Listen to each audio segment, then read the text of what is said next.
Приветствую, ребят! Вы на канале Юра. Сегодня мы поговорим об автомобилях, которые можно купить до $6000. В прошлый раз я снимал 3504, еще раньше было видео до 2.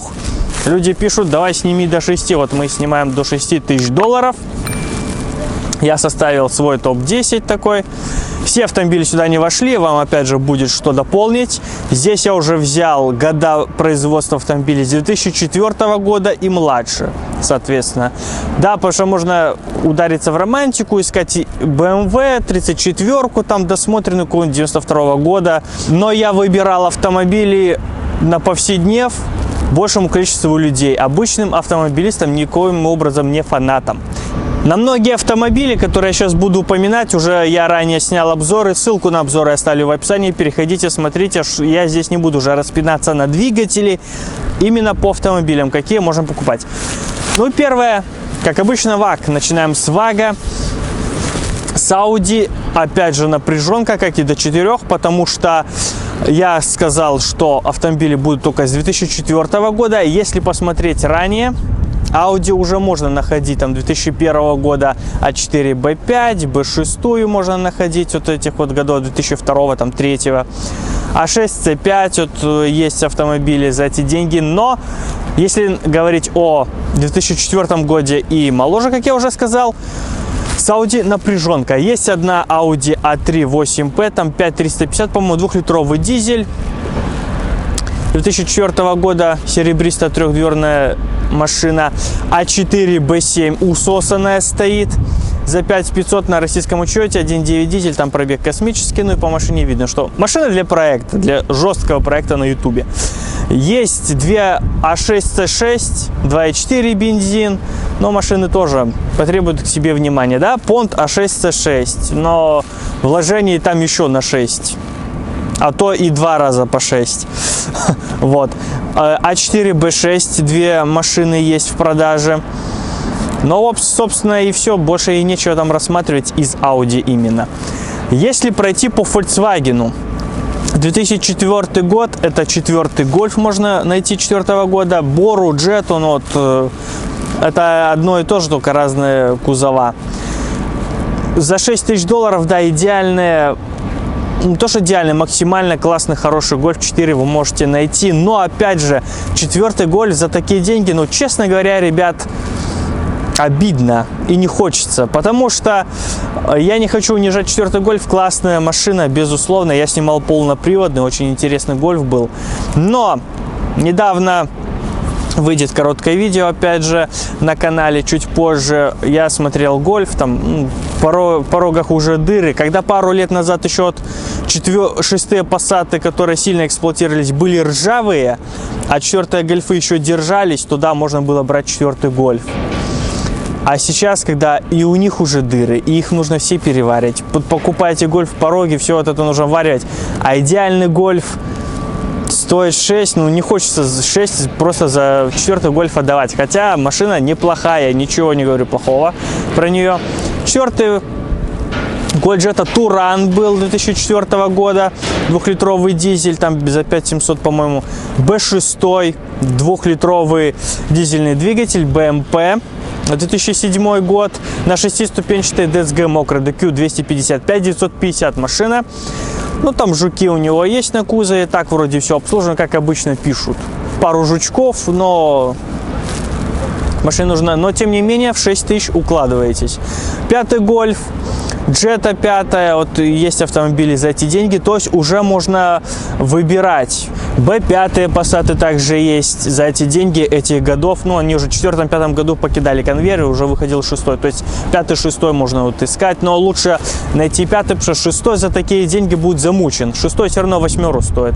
Все равно идет время, они особо и таки не дешевеют. В хорошем состоянии 6-й около 8, а то и больше просят за них. Машины чуть-чуть все равно подняли сейчас. Поэтому лучше искать 5-й в хорошем состоянии, чтобы меньше потом в него вкладывать. И также по остальному ВАГу. Была Шкода Фабия 5G, я такую снимал 2009 года, серебристая, правда дизельная стояла машина, за 5350. Seat Toledo 3 стоял, Octavia 1 2004 года, 2005. То есть уже по вагу можно разогнаться, есть выбор машин.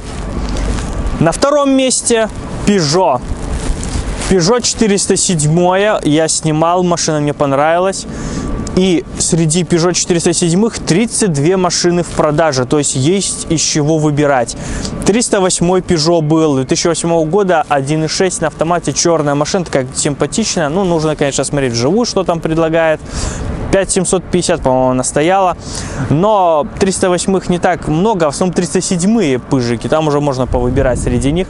Но, тем не менее, из Peugeot вот есть выбор. Да, были 207-е, но, как я сказал в прошлом видео, также и здесь забыл упомянуть, я смотрел машины, скажем так, чуть-чуть более массивные. Б-класс я уже не смотрел, эти... Ну, мелкий, вот Peugeot 207, такой меня уже не интересует. То же самое и на Ваге. Я уже не смотрел уже как Polo, вот такие вот, ну, мелкоту уже такую, уже Гольф и выше, вот такие вот автомобили. То же самое по Peugeot. Я в основном 307, 308, ну, 308 мало. 307 и 407, вот есть что выбирать. На третьем месте идет Renault. И по Renault в основном это второй Меган и вторая Лагуна, дорестовая и рестовая. Там уже, ну, больше, конечно, дорестовых, но и рестовые встречаются. Лагуны вторые. Уже есть выбор, что до 4, я вот тоже вторую Лагуну упомянул, но до 4 там уже были машины более замученные, а здесь до 6 уже можно и рестовую машину найти, и состояние будет получше, конечно же. И уже сам себе противоречу, но все же я упомяну первый Логан, потому что первых Логанов продается достаточно за эти деньги. И если так вот для себя и для людей, поживших уже немалое количество лет, им нужна просто надежная машина на повседнев, то первый Логан, он не идеальный с точки зрения внешности, да и новые Логаны, не сказать, что прям вау, ну в сравнении с первым выглядит побогаче, но все же первый Логан это очень хороший автомобиль на повседнев, чтобы ездить и не париться, дешево и сердито, что называется. Четвертым пунктом идет Citroen C4 и C5. До $4000 я вот тоже упоминал C5, но он был первый дорестовый, а здесь за эти деньги уже до $6000 можно найти первый рестовый, такой как я снимал. Интересный автомобиль, безусловно, есть выбор. Всего продавалось Citroёнов 35 автомобилей в продаже, то есть уже и среди 35 что-то можно себе найти. C4 это, конечно же, хэтчбэк, 5-дверный либо 3-дверный. Мне, честно говоря, нравится больше форма кузова 5-дверного. Больше нравится 3-дверный хэтчбэк, но там задняя часть автомобиля мне больше нравится, как она исполнена в 5-дверном хэтчбеке, а не 3-дверном. Хотелось бы больше 3-дверный, но чтобы задняя часть была такая же по дизайну, по интерьеру, как у 5-дверного хэтчбека. И C5 неплохой автомобиль, особенно с точки зрения коррозии. Он, да, на нем будут неприятные моменты, но он все же к коррозии хорошо стоек и борется с годами лучше, чем вот Renault, допустим, тот же VAG, может быть. То есть Citroёn в этом плане молодец. Пятым пунктом идет Ford. Ford Focus второй в основном, но мелькает еще и третий иногда. Ну, самый дешевый, там, с нюансами основными. В основном второй Focus. И третий Mondeo. Но иногда мелькает и четвертая, но опять же замученная, с хорошим пробегом. Ну, то есть за эти деньги в основном только третий хороший Mondeo можно искать. Недостаток третьего Mondeo это, конечно, кузов. Слабовато не по кузовам, фокусы тоже, в принципе. И есть свои нюансы по электронике. Я в обзоре это упоминал. Но, тем не менее, 52 машины в продаже, так что можно найти себе хороший, более-менее автомобиль. Шестым пунктом идет Fiat. И за $5000 стоит Fiat Croma. Я такой снимал Fiat. Очень недооцененный автомобиль, потому что по кузовам они очень стойкие. Стоял серебристый за $5000, по-моему, 5-го года или 6-го, 1.9 на автомате. В принципе, такой же я и снимал. А так, в основном по Фиатам это Punto и Grand Punto. А так, по Фиатам мало что можно выбрать, но в основном таких машин большинство. И можно себе найти хорошую машину свежего года, что для многих очень важно. Там не 4, 5, 6, а уже на 8 можно закинуться. Седьмым пунктом идет Kia. Cerato 1, Rio 2, Ceed 1. Тоже же машины не такие старые, как многие, будут 4-5 годов, из тех, которых я упоминаю. Здесь уже будет год, можно и 7 найти, также 8 этих годов. Машины не так плохо уже выглядят, уже достаточно современные. Если раньше смотришь на корейца, понятно, что это кореец, он теряется среди всех там французов, то Церата первый внешне мне нравится. Сид первый вообще шикарен в сравнении с тем, что было раньше, я имею в виду.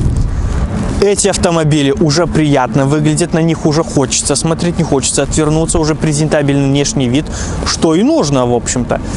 Атмосферные надежные двигатели, конечно, все будет зависеть от состояния, но тем не менее ничего такого технологически сложного, что там уже вас разденет, ваш кошелек опустошит, в них нет, и очень можно присмотреться. А если еще добавить все-таки немного денег, то первый Сид чуть подороже можно взять с 1.4 либо 1.6 атмосферником.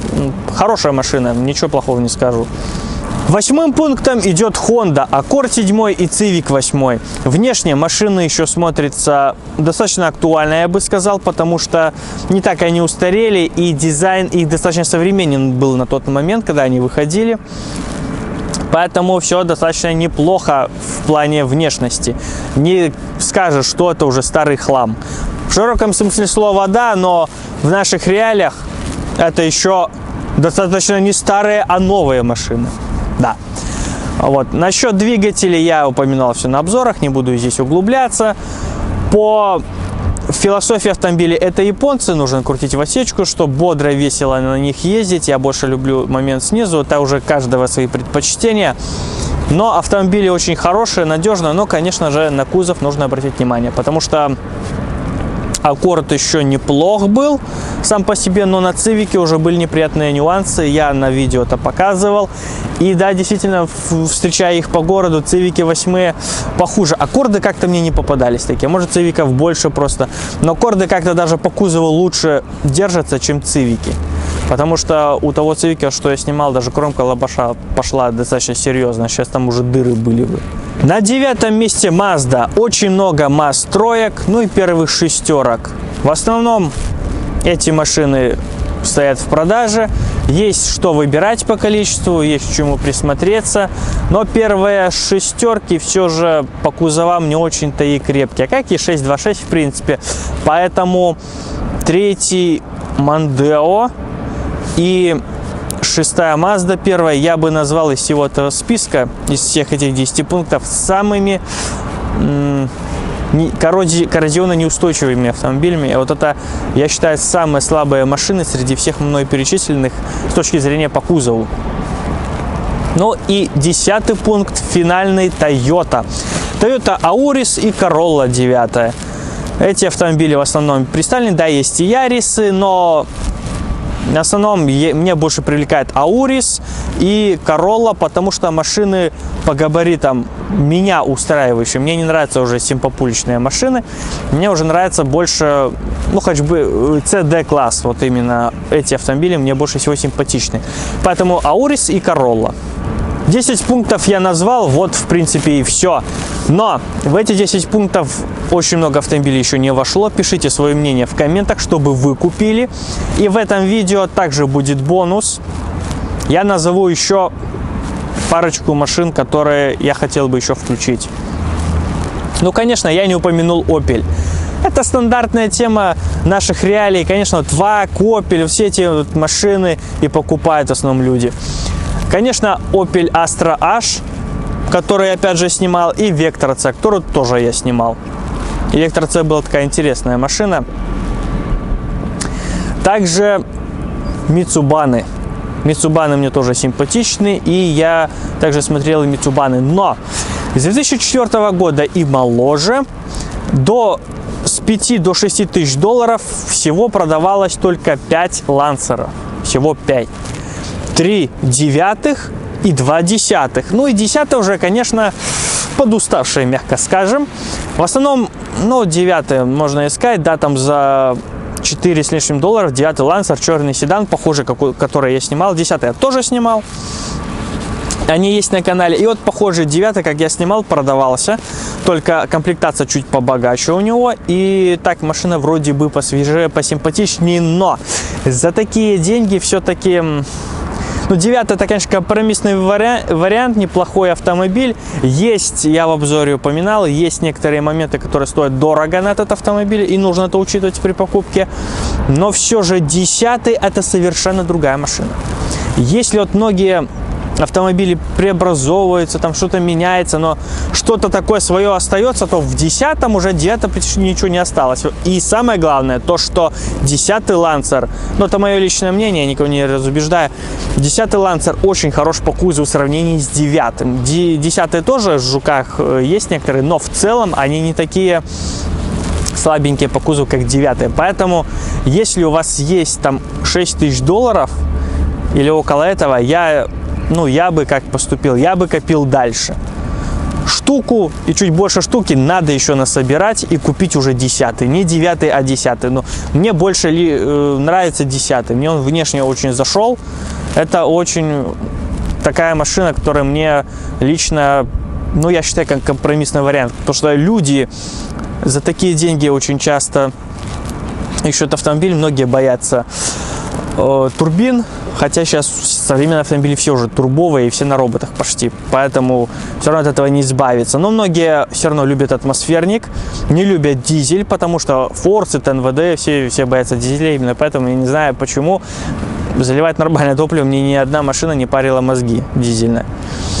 Но у каждого своя правда, поэтому оптимальный компромиссный вариант и с точки зрения внешности он очень хорошо смотрится. Это, на мой взгляд, 10-й Lancer. Поэтому пишите свое мнение в комментах, конечно, чтобы вы купили. Также можно искать и Галант, но Галант уже на любителя. Мне Галант не сильно впечатляет, если честно. А на этом все. Спасибо большое за внимание. Я думаю, я буду снимать еще видео до $8000. Может, еще до 10, а дальше уже нету смысла. Потому что дороже 10, у кого есть десятка, тут и 12, и 13 насобирает. И уже можно купить автомобиль там 4-5-летний, около этого. Дороже 10, я думаю, не так будет интересно. До 8 сниму, до 10 еще тоже, наверное, снимем. А дальше, я думаю, нету смысла никакого. Спасибо большое за внимание. Ставьте лайки, делайте репосты, расскажите нас друзьям. Подписывайтесь обязательно в телегу, потому что в телеге я рассказывал про автомобили, которые я не упомянул в этом видео. То бишь BMW, особенно 39-е. И некоторые другие модели, где было явно видно состояние, когда продавалась 3-литровая дизельная 39-ка рестайловая за 6500. И в каком она было состоянии, это было в телеге. Мы разгоняемся там на разные темы, обсуждаем. Я надеюсь, вам понравится. Счастливо!